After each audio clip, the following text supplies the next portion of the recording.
also a perfect record. 35 fights, 35 victories, including 32 wins by knockout, including 22 consecutive KOs, and he has KO'd every opponent he's faced over the last 8 years.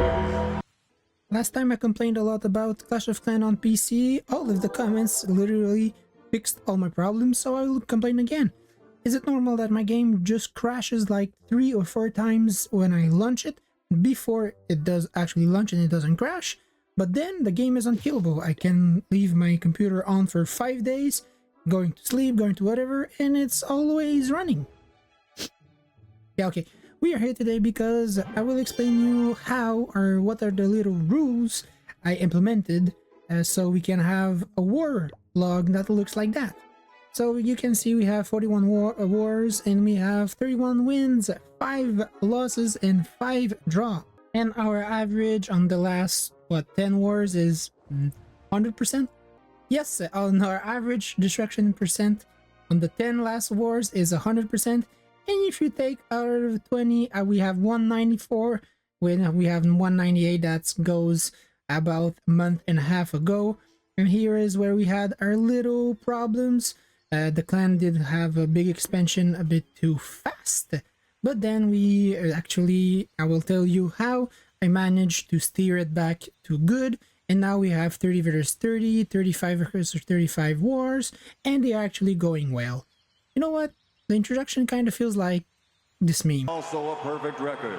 35 fights, 35 victories, including 32 wins by knockout, including 22 consecutive KOs, and he has KO'd every opponent he's faced over the last 8 years. Okay, enough aura farming, let's jump into how. First of all, and this is really not easy, it's something I've learned from being a leader of a clan. Last time a lot of people were talking in the comments saying, oh, when you have a full clan it's going to be harder. And yeah, some things got harder. One of the things that I'm pretty good at but is still hard is kicking people out. So we have a lot of people that are active, we have a lot of people that are somehow active. At the moment we're 41, I did do a big cleanup of people who either don't do serious attack in wars, are not active enough, or simply don't participate in a good way for the clan. One of the best metric when you're a leader, it's to have the you rank all of your player by the last active. Here you can see that if you go all the way down is the people who are the oldest or like the most not active people. As you can see here, there's 2 really low town halls. This is normal. This is the filler accounts. Then you'll see we have from 35 to 39 people who have played about a day ago. And then from 34, all of the players above. So we have 34 players that have played in the last 24 hours. The clan is absolutely looking to having around 40 daily active players. I'm not saying that if you're inactive for a day it's a problem. This is absolutely not a problem. But if it gets to 3 days, it is automatically a kick because, well, we need as much as possible active players. The other thing is we have a lot of new players that join, but then never get active. You can see here the 35 and 38 are in this position. They join the clan, people come back to the game, join a clan, but don't actually play the game. Well, after the 3 days that they're marked as new, if they go from new to have played 3 days ago, well, they're automatically kicked. Then we go to wars. If you go see our war log, even if we're winning, I am almost kicking people every single war and new people are joining. As you can see here, most of the people do both of their attack. One rule I have really important is you must do at least one attack even if the war is perfect, just so we know you're available for the next war, that you're actually present. I do prefer people doing both attacks, even if this 100%. We can see here Faker 6th, he did both of his attack after we already perfected the war. This is absolutely perfect. If you go down, you have people who have missed attacks.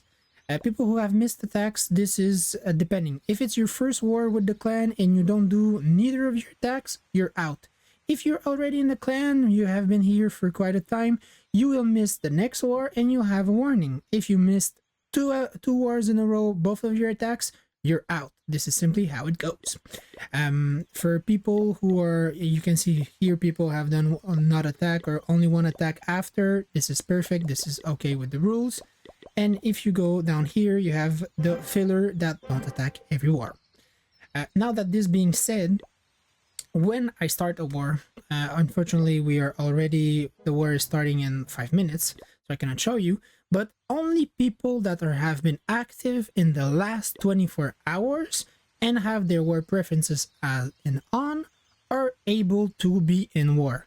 If you tap in chat that you want to be in war, before I was going with the sign up method, because people, oh no, mistake, I want to remove it. There you go. I was doing some sign up and it was working well, but a lot of people forget to sign up, then complain that they're not in.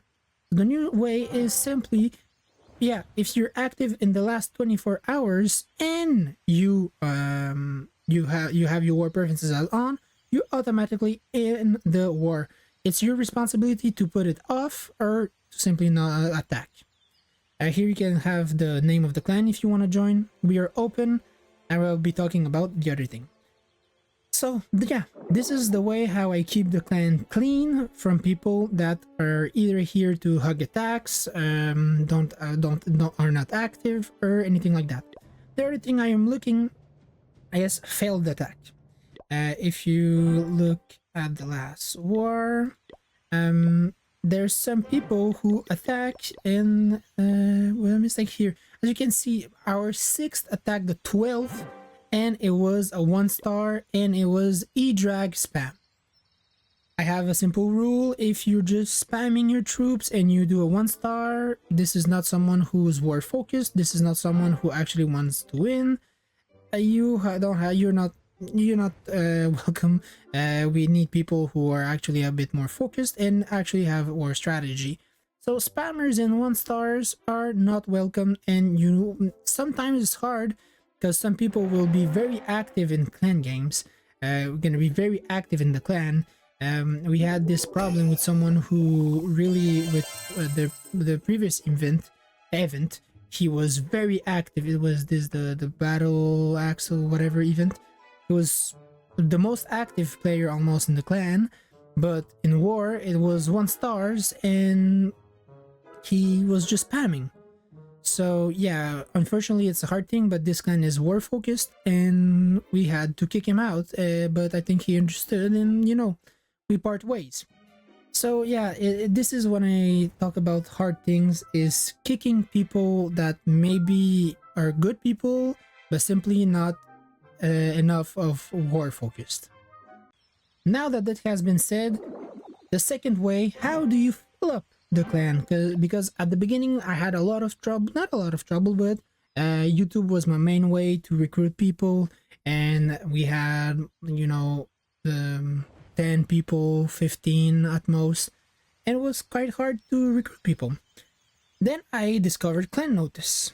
This is very good. Then when I start using it, the clan instantly filled up with absolute bad people, or people that are like from I don't know where. They're just spammers. I had a lot of bad people join and it filled the clan. This is, you can see in our war log. I am not kidding you, we had 2 defeats before that because of failed attacks, but here is where I opened for the Clan Notice and we had 2 defeats in a row. At this moment I kind of lost faith in the Clan Notice and I stopped using it, but then the clan still stopped growing. This is where it comes to filtering. I did put some the required league. You see I am Town Hall 12. So how the Clan Notice works is, if your leader is Town Hall 12, it will search and show the clan to Town Hall 12. If you're 13, it's gonna show it to 13 level. Whatever the clan leader level is, it's gonna show it to this type of players or this level of players. Now that this being said, you cannot control very much a Town Hall 12. People might be rushed, might be very good, it might be their third account, might be their first. Maybe they're not serious, maybe they're just spammers, maybe they're actually really good at the game. The good metric with the new rank system is if you're, like say, I know that the clan note is going to be shown to Town Hall 12s. Even if the minimum is 11, it's going to be shown to Town Hall 12s almost only. The minimum here is going to be Wizard 10. Why? Because Town Hall 12s are going to be ranging from, I think it's Archer 8 to about Wizard 12, 13. If you're very good, you can reach 30. So, by putting a minimum of Wizard 10, this means is someone who has been active for about a week or two, no, about 2 or 3 weeks at least, and actually has some skills. Because if you are not absolutely garbage at the game and you have no success, as you see here, I do have some fails against Town Hall 13s. So people that are Wizard 10 are mostly 3-starring Town Hall 12s in Wizard 9 to be able to go upward. So putting a minimum of league that is reasonable for your league, I think is one of the best ways to recruit people that are actually coming. And we saw it. I do have way more ease of putting in new people that are actually good in war than before. So I hope this makes sense, but this is my way of recruiting, is with Clan Notice and Worldly, Requirement League being something that is actually normal. Yeah, I hope this video helped a bit more how to have a perfect record and a good clan. Thank you for watching.